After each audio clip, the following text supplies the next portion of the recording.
Well, good morning. Okay, so let's go ahead and address the elephant in the room. All right. For those of you who are guests, I do not normally dress this way. I do not like dressing this way, especially to preach. I feel all constricted, and you guys know me. I like to move around and wave my hands a whole lot. But I have a wedding right after this. Both Dave and I have to go and be part of, so that's why I'm dressed like this. But I gotta say, if I'm walking in and people say, wow, when they first see me, I might consider changing my outfit on Sunday mornings now. So, hey, before we dive into the message, let's take a moment and let's do something we do for every single service, right? Because we're a church for those who've given up on church, so we want to do things a little bit differently. And one of the things we do differently is before we start into the text, we take a minute to show appreciation around this room to someone who has served and is worthy of our honor and respect for the countless hours and times that they serve. So this morning, we want to give a round of applause and appreciation to our sound and media team because every single week, guys, we've got to tear all this down. And when we put it all back up, sometimes cords get out of place. Sometimes we find these little gremlins, and so they spend all Sunday morning getting here very early to fix all these problems so that we don't hear all the crackling and the different issues. And that takes a lot of work. So let's give them a round of applause for all that, right?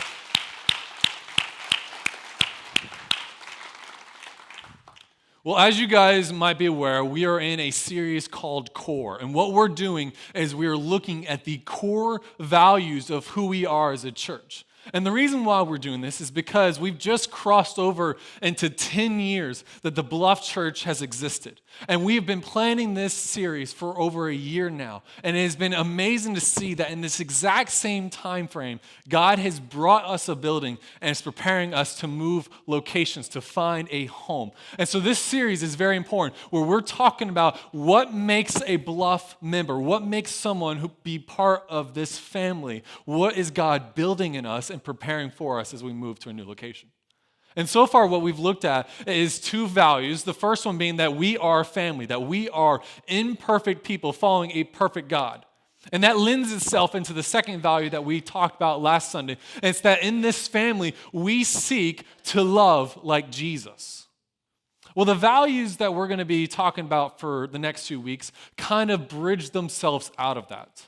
So we know who we are as individuals, and we know who we are as a larger body of people, but now we're going to be asking the question, how does this body of people interact with the community around it? How does this body of people matter for Poplar Bluff, for Missouri, for the United States, and for the world? What is God doing in our midst every single time when we gather together in preparation for what's to come? So our very first value statement in that new direction within this series is that we take every opportunity to serve. We take every opportunity to serve. Now, this is important for us for many reasons. One, because there are lots of opportunities around us. If we just stop and slow down, we'll see that there's all these opportunities that God gives us to serve, to look like Jesus, to love like Jesus if we just slow down a little bit and observe what's going around us. But this is kind of a problem in our world today. Because there's this ugly little problem that every single one of us has that creeps up that is the greatest enemy to our service, and that's pride. It's those moments where you start to look around and you start to think, you know what, I've invested so much time and energy in this, I deserve something in return. It's this overbearing ego where we look at others and we think they owe us something because of something we've done in the past. And we all do this. We've all seen pride rear its ugly head in the lives of those around us and rob people of opportunities to serve and be a blessing. I saw this recently at a wedding I was at where it was a beautiful wedding, it was a lot of joy, a lot of excitement going on, and then it gets to a point where the toasts start happening, and one person after the next was going up there giving toasts, and people were crying, and it's very emotional, and then the best man got up to give a toast. And it went tragically wrong. This guy, he kind of stumbles out of his chair, and when he has the microphone, he has an opportunity to speak a blessing over this couple. He instead does something different. And he goes on this rant talking about how great he was, and he spends the rest of the time insulting the bride and groom. He literally stops at one point. He says the greatest day of all of human history was his birth. He literally said that. And he goes on, just insulting this happy bride and groom, while he then in turn talks about how great he is. And I'm sitting there thinking, what is this guy doing? And I'm in the back of the room. I'm like popping my knuckles. I'm moving my arm. I'm trying to telepathically send a message to the bride and groom of, hey, do you need me to step in and throw this guy out? Like, I was this close to going up and hitting him in the face. And I know I'm a pastor. I can't do that. All right. I kept having to think, I can't do that. Someone's going to hear about it and it's going to be really bad. But seriously, I was in this moment. I was like, who could be this prideful and waste this opportunity? And here's the honest truth. We all experience moments like this. See, if we're going to stop and we're going to point at the pride in others, then we have to be willing to stop and look at it within ourselves. It's like that phrase that Jesus says, don't point out the speck in someone else's eye until you take out the plank in your own eye. Well, I've had my own moments where pride has gotten in the way of me serving someone else. It happened just recently. I got home after a very long day at work, and Jody, my wife, she is staying home right now as she's finishing out grad school. And to let you know, she spends somewhere between 10 and 12 hours a day sometimes doing homework. So I got home, and when I left for work, she was in the office doing homework. And when I got home, she was still doing homework. And I knew she was going to be doing homework until about 9 o'clock. But I got home, and I walk into the kitchen, and I see in the kitchen this mountain of dishes that are just standing right there. And I'll be honest, for a moment there, I stopped and thought, Jody's been home all day, and she didn't clean these? Which was not a good thought to have. God immediately stepped in that moment and was like, who are you to be saying this? Because God really convicted me. He taught me something that I'm just going to go ahead and say that could, really save a lot of our relationships here. And it's this that God kind of showed me right there. It's like no one owes you anything, especially your spouse. And so, yes, I went, after a few moments of grudging, debating with God, I went and, did the dishes and all that. But there was this moment where I was like, I did not want to serve because of my own ego. I thought, I've worked hard today. I don't want to come home and do more work. See, we're all like this. We all have these moments that come up throughout our day where God is kind of presenting us opportunities to serve, to be the hands and feet of Jesus. And we get these moments where we can either lean into that and be who we are meant to be, or more often than not, we let pride get in the way. And we start to look at others, and we start to even go so far as to think, you know what, I've invested all this time, this energy, money, they owe me something now. We're all like this. We treat our spouses like this. We treat our relationships like this, where we treat others as if they owe us something. And they really don't. This mentality is not a mentality that God intended for us. See, God intended a different mentality, a heart of humility and service to Him. But we oftentimes replace it with pride. Jesus himself had to deal with this problem a lot in his ministry, a lot when he was dealing with his disciples, because he constantly came into these encounters with his disciples where they reared up this ugly head of pride in their interactions with others. There's a famous story in Matthew chapter 20 where we're going to be at this morning, where Jesus having to deal with this frustration. The story begins in verse 18, and Jesus, he's on his way to Jerusalem. It's towards the end of the story for Jesus, for his earthly ministry. He's on the way, going to Jerusalem, knowing he's about to die, and he stops them on the way, and he says this in Matthew chapter 20, verse 18. He says this. So see, we are going up to Jerusalem, and the Son of Man will be delivered over to the chief priests and scribes, and they will condemn him to death and deliver him over to the Gentiles to be mocked and flogged and crucified, and he will be raised on the third day. Now, in the Gospel of Matthew, this is the third time that Jesus has stopped and told his disciples that he's going to die and then he's going to rise again, which is something dramatic, okay? But most of the times, there's always like this very vague of, hey guys, I don't know if you're aware, but one day I'm going to die. And most of the times, the disciples just kind of nod their head and they're like, yeah, sure, whatever, Jesus, keep doing what you're doing. But here's this moment where Jesus is laying out the fine details, play by play, of what's going to happen. saying, hey, this is what's going to happen. I'm going to go there, and then the Jews are going to arrest me, and then they're going to hand me over to the Romans, and the Romans are going to flog me, they're going to beat me, they're going to torture me, then they're going to crucify me, and I'm going to die, and it's going to seem like hope is all lost, but don't worry, 3 days later, I'm coming back. I mean, whatever you think about Jesus, the fact that he's able to predict his own death and resurrection and pull it off, it means that he's someone at least worth listening to, right? Like, so when he says things like love your neighbor and forgive others, like that's something worth considering when the dude can predict his own death and resurrection and pull it off. Like no one else in history has ever been able to do that. And so here's this moment where he's laying out for them for the third time saying, this is exactly what's going to happen, guys. You best be prepared for it. What's shocking is what happens next. Because Jesus lays this all out, and then he gets a little tap on his shoulder, and he turns around, and here's what happens. In verse 20, it says, then the mother of the sons of Zebedee came up to him with her sons, and kneeling before him, she asked him for something. So real quick here, this is the aunt of Jesus, okay? And the sons are James and John, two of Jesus' disciples. And these brothers got into it all the time that Jesus nicknamed them the sons of thunder because they're always arguing with one another. They're always competing with one another. And they've convinced their mom to, hey, will you go and ask something of Jesus on our behalf? And here's what she asked him. Verse 21, it says, say that these two sons of mine are to sit one at your right hand and one at your left in your kingdom. So let's do some recap here.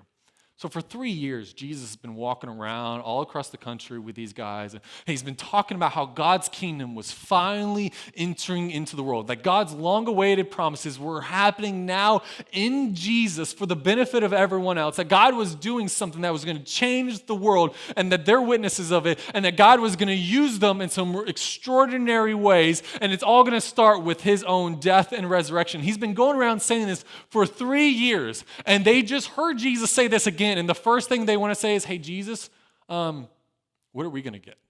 Like, can we be the best and the greatest in your kingdom?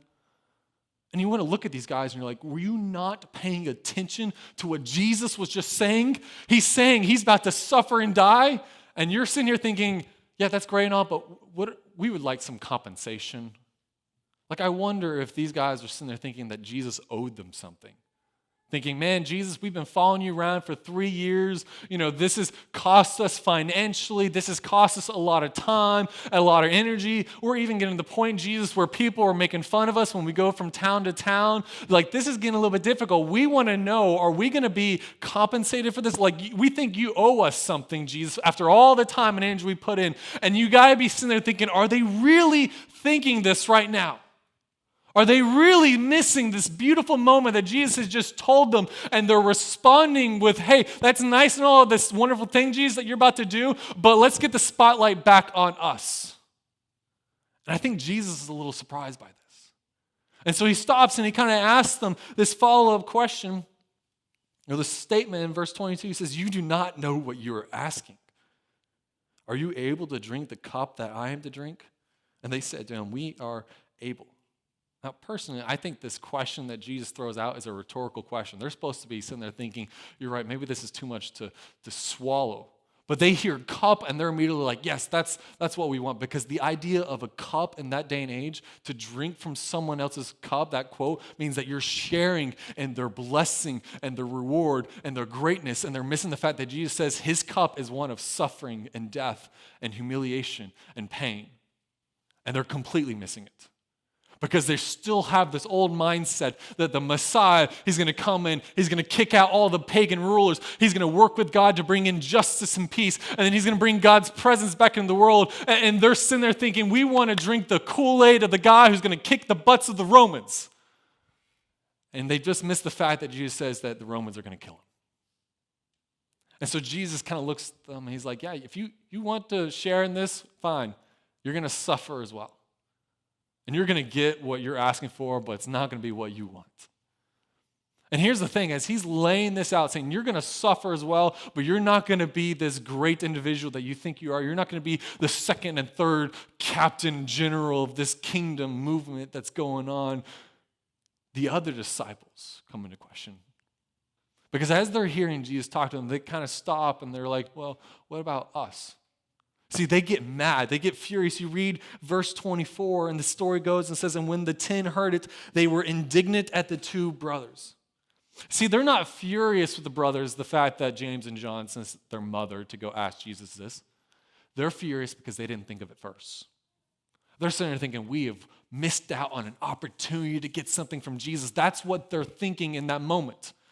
And so this is a real problem where the pride is kind of creeping back up, and Jesus has to deal with this. So he kind of calls them all together, and he's like, listen here, we got to get this straight. And he tells them in verse 25, he says, you know that the rulers of the Gentiles lord it over them, and their great ones exercise authority over them. So to start out addressing this problem, he's like, hey, you've all basically seen how everyone else acts, how everyone else thinks only about themselves. You've all seen this, how some relationships, how there's always that one relationship where people are just owing each other. It's a competition. They're always fighting with one another, trying to one-up one another.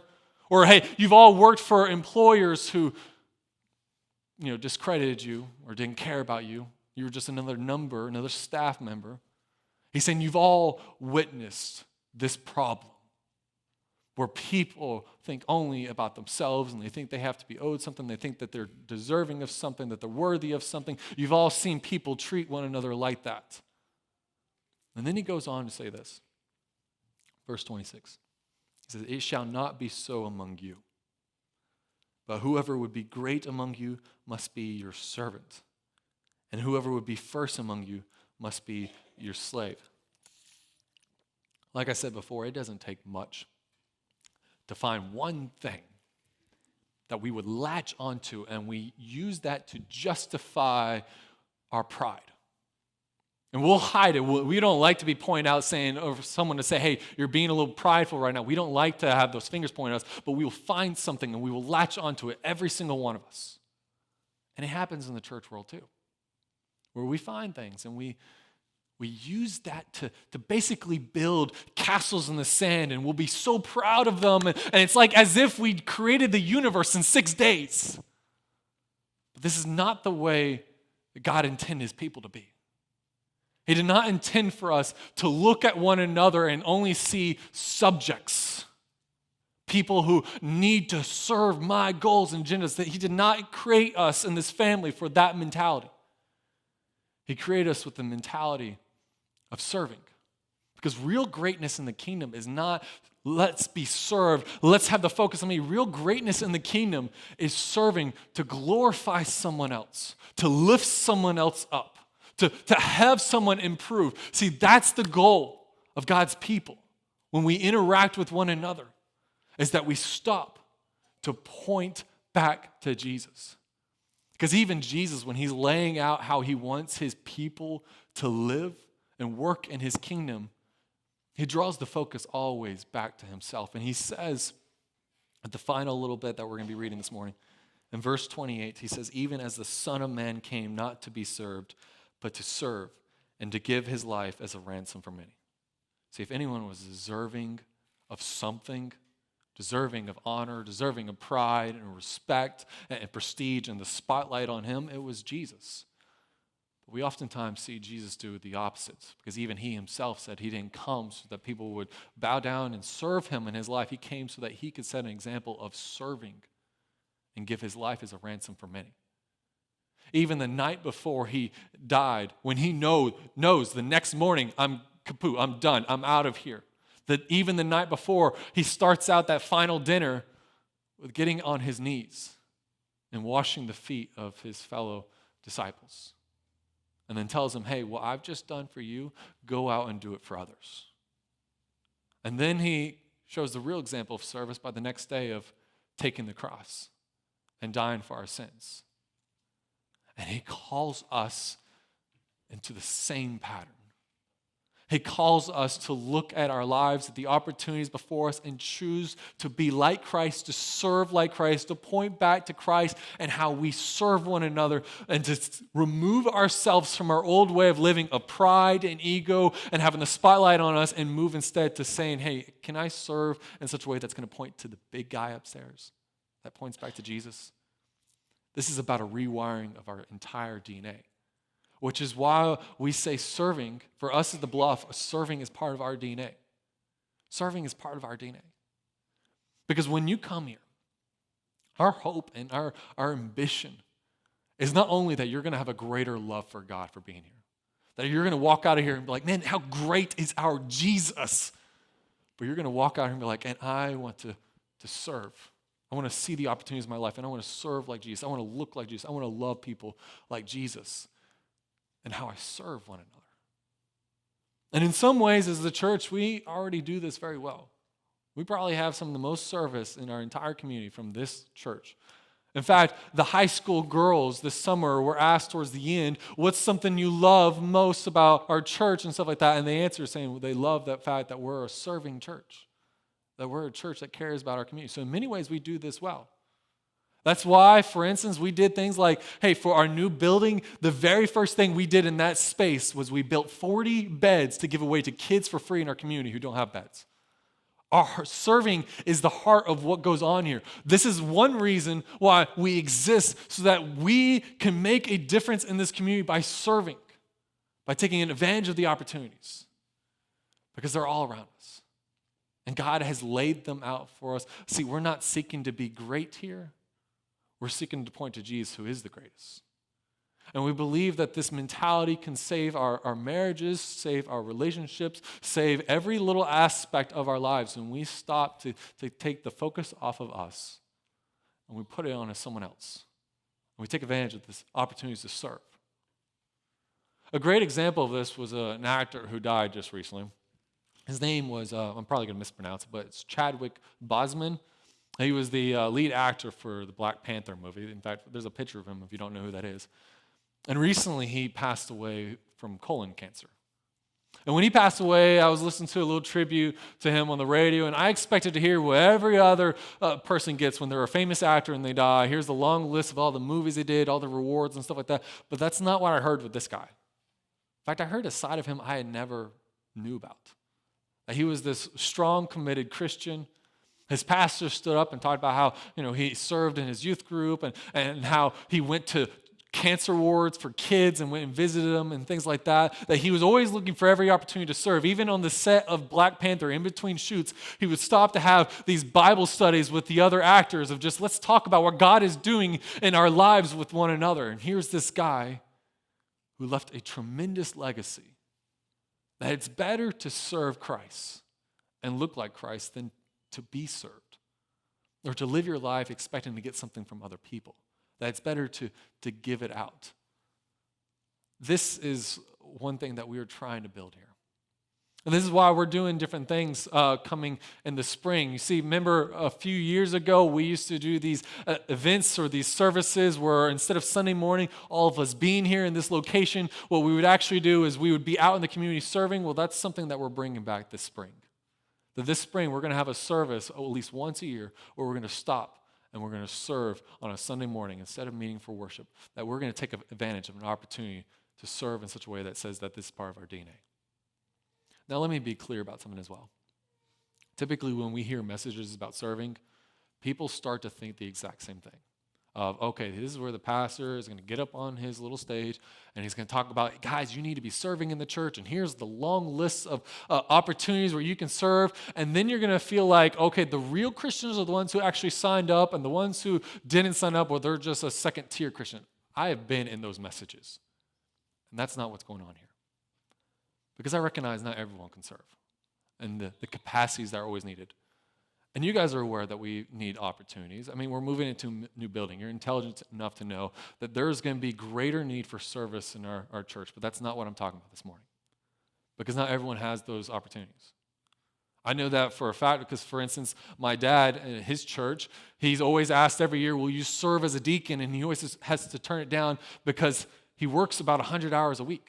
So I recognize you might have other engagements, other responsibilities, other requirements that are on your time. So I'm not saying you need to be in church serving because that's when you're a real Christian. That's not what I'm saying.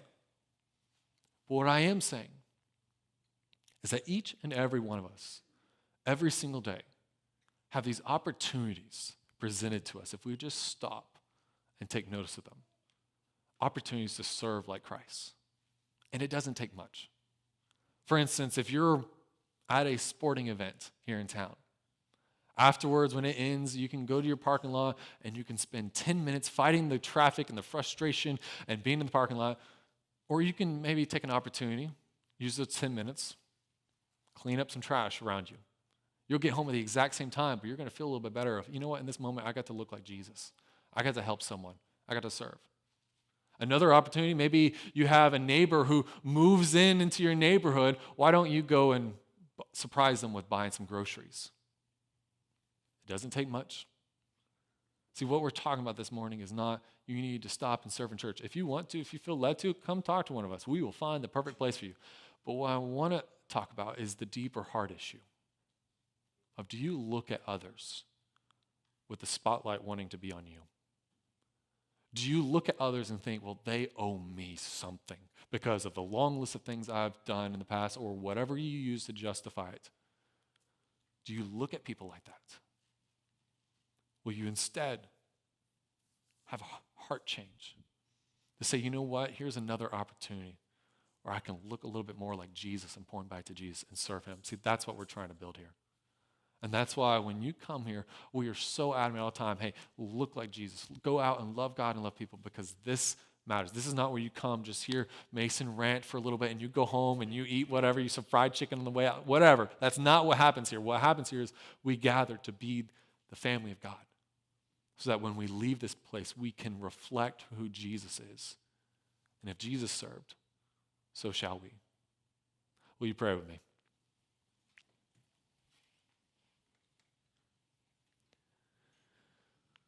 Oh Lord Jesus, Son of God, have mercy on us sinners. Because our natural inclination is pride. We might not always call it that. We might call it entitlement. We might call it self-righteousness. We might phrase it as, well, I deserve this. But if we got what we really deserve, Father, I don't think we would like it. Because we see what it looks like on the cross. And yet you came not to serve, but to serve others. Not to be served, but to serve others. And to give your life as a ransom for many. And you've called us not to be like the rest of this world, but to be seen as different. So, Father, I ask in our relationships, in our careers, in our studies, whatever it is, present to us opportunities to look like you. And then move in our heart, convict us to step forward, to be brave, to be bold, to go the distance in serving you, so that we can give glory back to you. So that we don't be charged with people who, yeah, you came, you saw the church thing, you left, but we are the people who look like you, who want to love like you. So Father, move in our hearts, create a deeper hunger within us to serve our community, to serve those in need. Open our eyes, Father. It's in your name I pray. Amen.